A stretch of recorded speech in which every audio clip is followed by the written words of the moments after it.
Have you ever lost your temper only to regret it hours later? Maybe someone pushed your buttons, and before you knew it, you said something you didn't mean. We've all been there. And in that moment, you wish you had stayed calm. You wish you had said nothing, because deep down, you know silence would have said everything. But what if you could stay completely unshaken, even when someone is trying to drag you into chaos? What if your silence could command more respect than any argument ever could? Today, I'll show you 3 types of silence that can completely change the way people see you. And more importantly, how you see yourself. Before we begin, take a second and subscribe if you want to master calm, confidence, and emotional control. Because this isn't just another motivational video. This is about reclaiming your power, quietly. The ancient Stoics understood something most people still ignore today. Control over the world begins with control over yourself. Epictetus said, "It's not what happens to us that hurts us, but our opinion about it." Seneca reminded us, "Anger is quick, but wisdom is calm."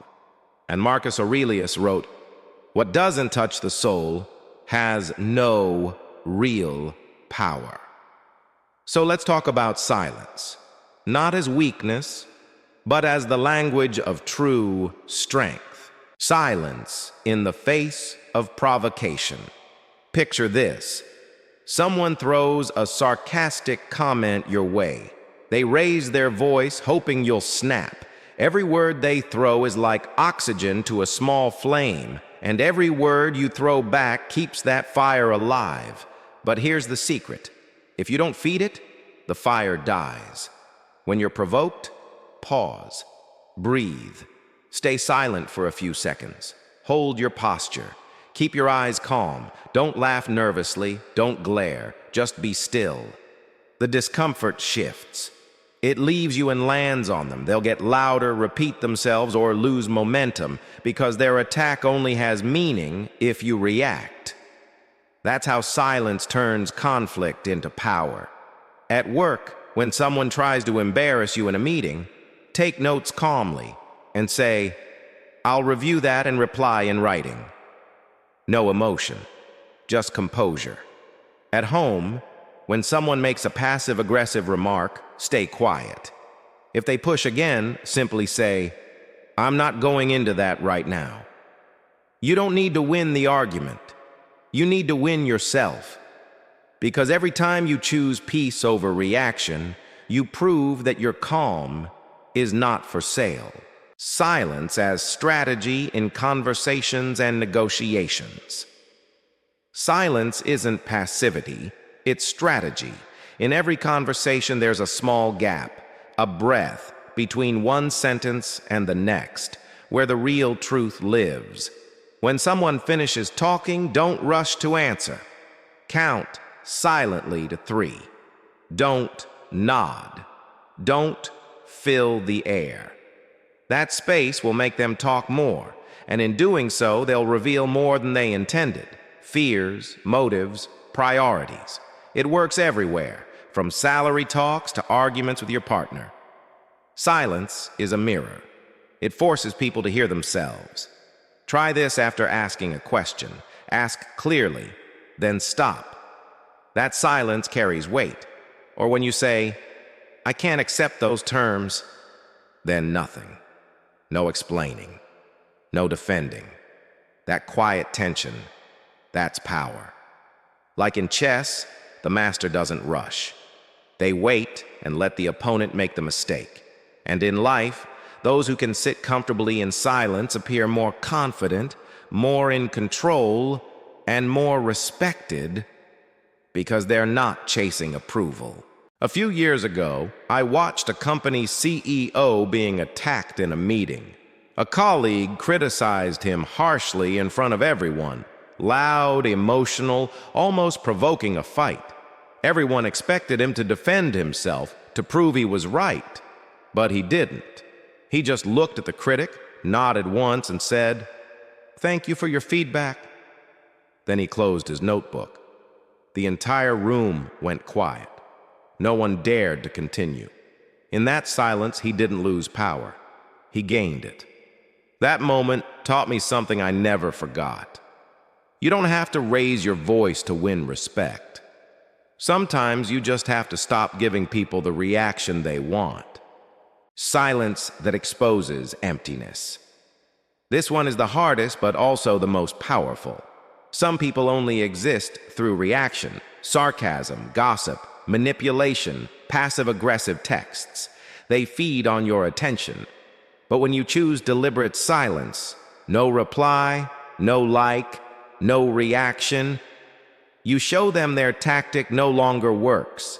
Think of it like shouting into a cave. When nothing echoes back, they're left with their own noise. Set boundaries. If someone keeps disrespecting you, limit access. If they throw shade in public, don't respond publicly. If gossip comes your way, close it with, "I don't take part in that." If someone keeps pushing, read once, archive, and move on. And when needed, block. This isn't coldness. It's emotional hygiene, keeping your peace clean. At first, they'll call you arrogant, then distant. Eventually, they'll call you wise, because respect always arrives late, but it always finds those who protect their peace. The right kind of silence. Not every silence is noble. If there's abuse, injustice, or violence, speak up. Silence there is not stoicism, it's surrender. The silence we're talking about here is restraint, the sacred pause between impulse and intention. In that pause, you gain two gifts: time to think and energy to choose wisely. Maybe that leads to a calm conversation, maybe to a firm email, maybe to walking away for good. Silence opens the door. Wisdom decides what walks through it. How to train your silence. So how do you build this kind of calm strength? First, the 3-breath ritual. Before reacting, breathe deeply, hold and exhale slowly 3 times. That's enough to turn reaction into reflection. Second, anchor your body. Relax your shoulders. Unclench your jaw. Feel your feet grounded. A calm body sustains a calm mind. Third, use neutral phrases after silence. "I heard you. I'll think about it. This isn't the right moment." Fourth, keep a reactivity journal. Each day, write one moment when you stayed silent instead of reacting. Watch your stress fade and your clarity grow. Fifth, the 3X boundary rule. If someone disrespects you 3 times, step back. Peace is a privilege, not an obligation. At first, they'll mistake your silence for weakness. Let them. In time, they'll realize arguments that once exploded now fade quietly. You think clearer, sleep deeper. And when you do speak, your words carry weight. Because silence protects your reputation from the most dangerous enemy, your own impulse. Seneca said, "Anger promises strength, but delivers weakness. Silence promises little, but delivers mastery. And mastery is magnetic." So let's bring it home. The first silence stops provocation. The second gives you strategic advantage. The third guards your emotional space. Together they create a life with less reactivity and more presence, less noise and more intention, less proving and more peace. Next time someone tries to provoke you, don't react. Breathe. Let them reveal themselves. Let the fire die on its own. Because the moment you stop reacting, you stop being controlled by others and start controlling yourself. If this message resonated with you, take 1 second and comment below one situation this week where you'll choose silence. Your story might help someone else find their calm too. And if you're ready to keep growing in wisdom and peace, subscribe to Stoic Spring. where we train the mind to stay still in a world that never stops shouting. You don't need to raise your voice to be heard. You just need to raise your presence.